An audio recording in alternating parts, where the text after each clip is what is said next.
Recuerdo el día en el que empecé a perder mi audición. Lo recuerdo, porque dos cosas pasaron el día anterior. Había recibido una inyección particularmente dolorosa y adormecedora en el consultorio del dentista antes de que me hicieran una operación, y mi hija fue violada y dejada por muerta en un basurero justo afuera del campus de su universidad. Recibimos la llamada a las 4 de la mañana. Ser despertado de esa manera, por un timbre estridente en una habitación que de otra manera estaría en silencio y en calma, es algo que nadie debería experimentar. Anticipas, antes de contestar el teléfono, que algo ha pasado. Que algo que cambiará tu vida está a punto de caer sobre tu regazo. Y lo único que puedes hacer es contestar.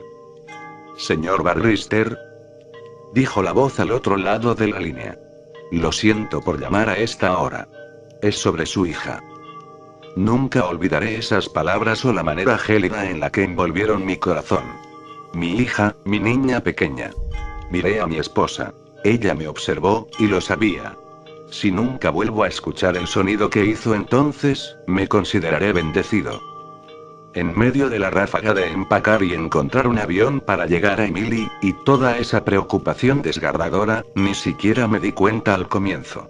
No fue hasta que estábamos en el vuelo, y Elena estaba susurrando oraciones, que lo escuché. Un tono agudo en mi oído izquierdo que llegó en lo que solo puedo describir como pitidos breves. Me recordó a los exámenes auditivos. Metí mi dedo en mi oído y lo moví alrededor, tratando de aminorar el sonido, pero permaneció, constante e irritante y pitando.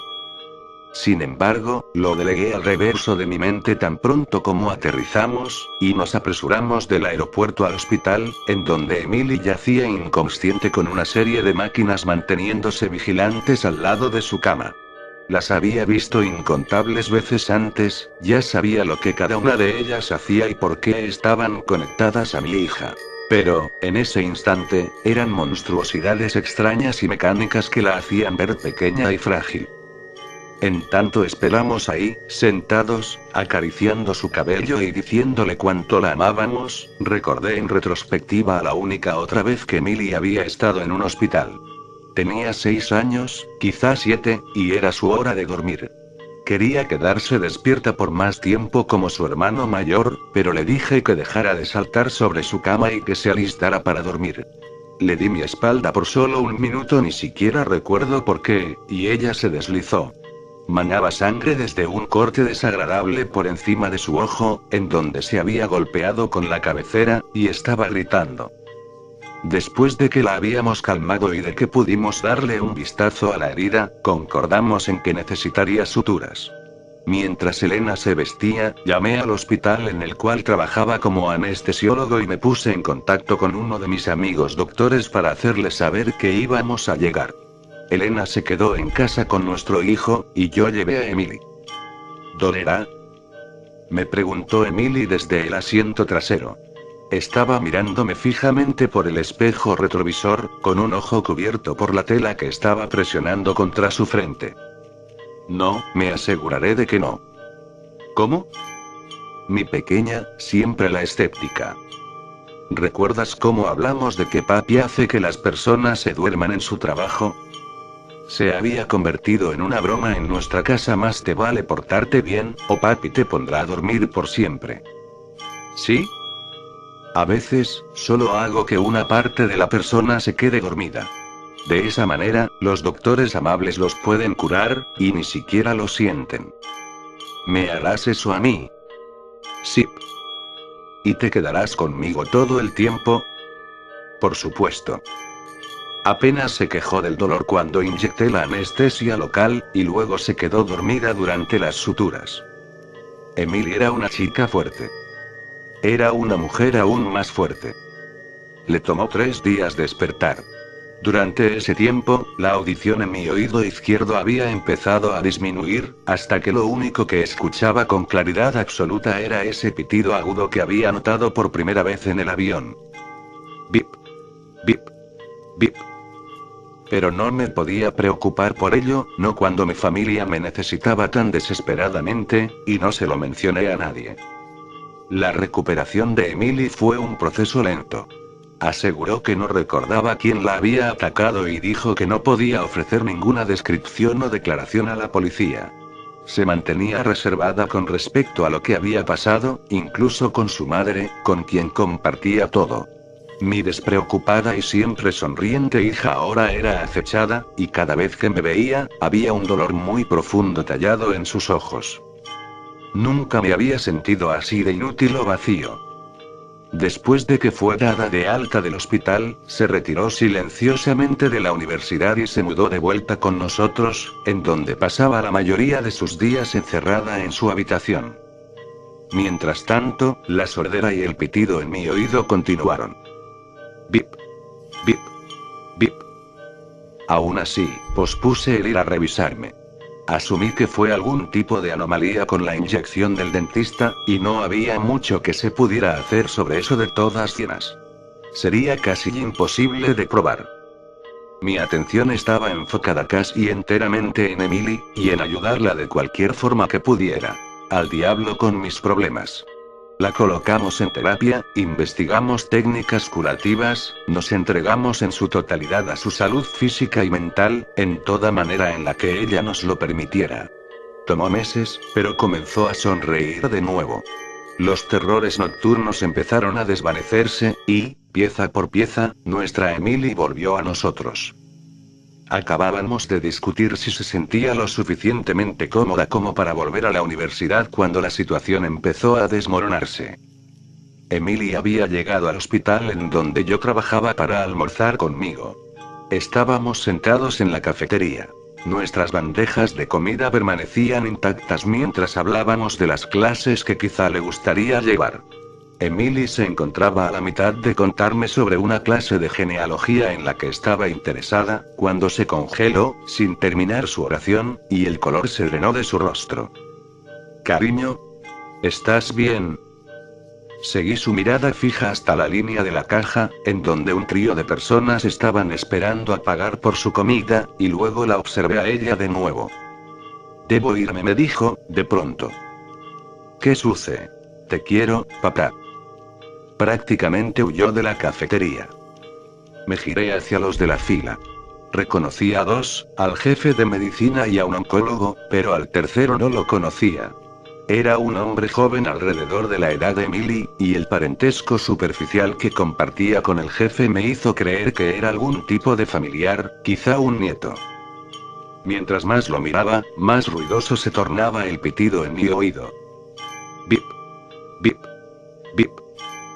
Al llegar a casa esa noche, Emily estaba sentada en el pórtico trasero viendo hacia la nada mientras nuestros perros merodeaban el patio. Se sobresaltó cuando abrí la puerta corrediza. ¿Estás bien?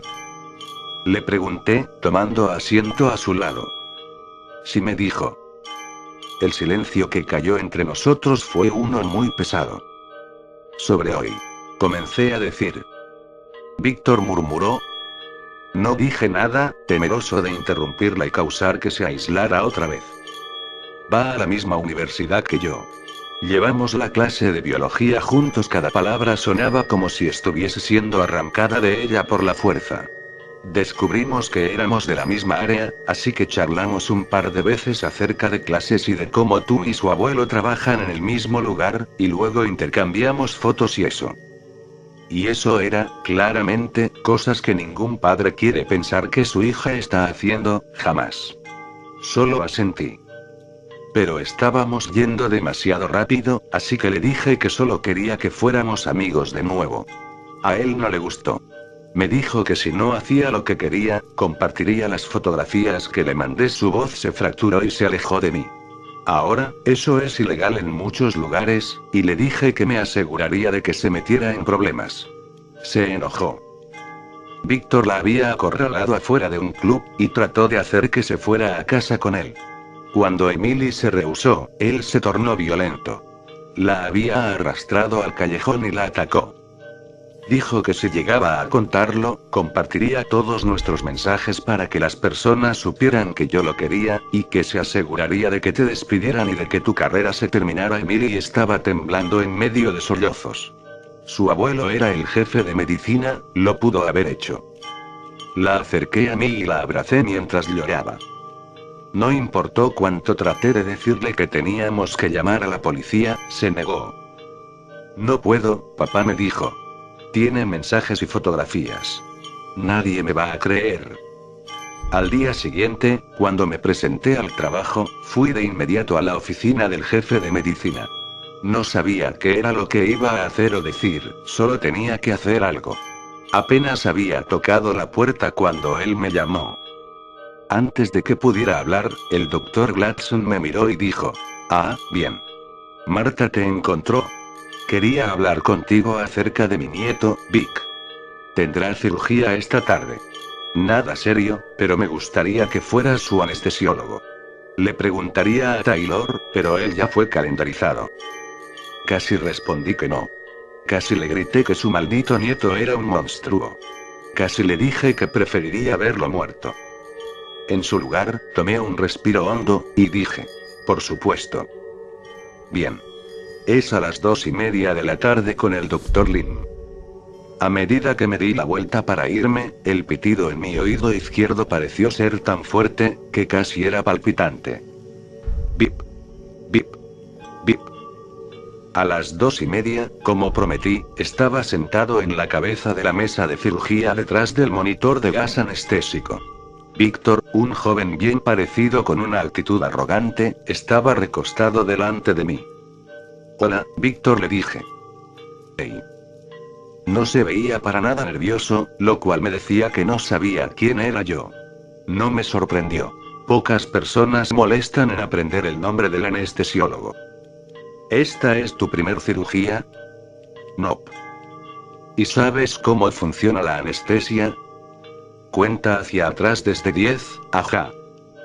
Sí. Le saqué plática mientras me instalaba, preguntándole en dónde iba a la universidad y qué carrera estaba cursando. Una vez que llegó el momento de colocarle la máscara y de contar, le hice una pregunta más. 10. Creo que conoces a mi hija. 9. ¿Sí? 8. Sí. Emily. 7. Ah, sí. Eso creo. 6. ¿Alguna vez te dijo cómo me gano la vida?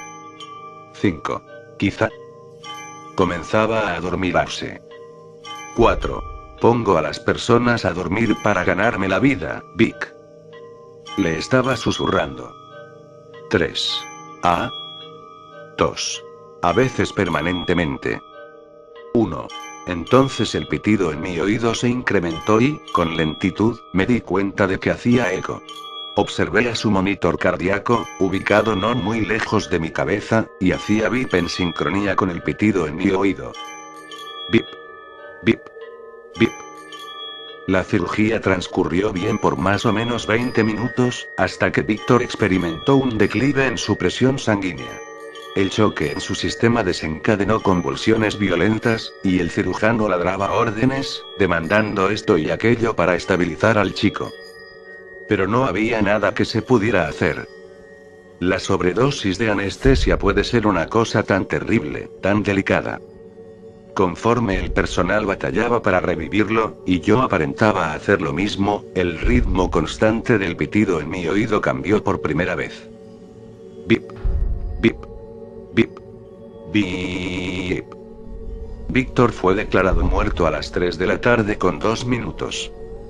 Al mismo tiempo que el monitor cardíaco se apagó, el pitido en mi oído cesó, y mi audición regresó con un estallido vibrante, casi doloroso. En ese momento, mientras cubrían a Víctor con la sábana blanca, agradecí tener la máscara quirúrgica. Nadie podía ver que estaba sonriendo.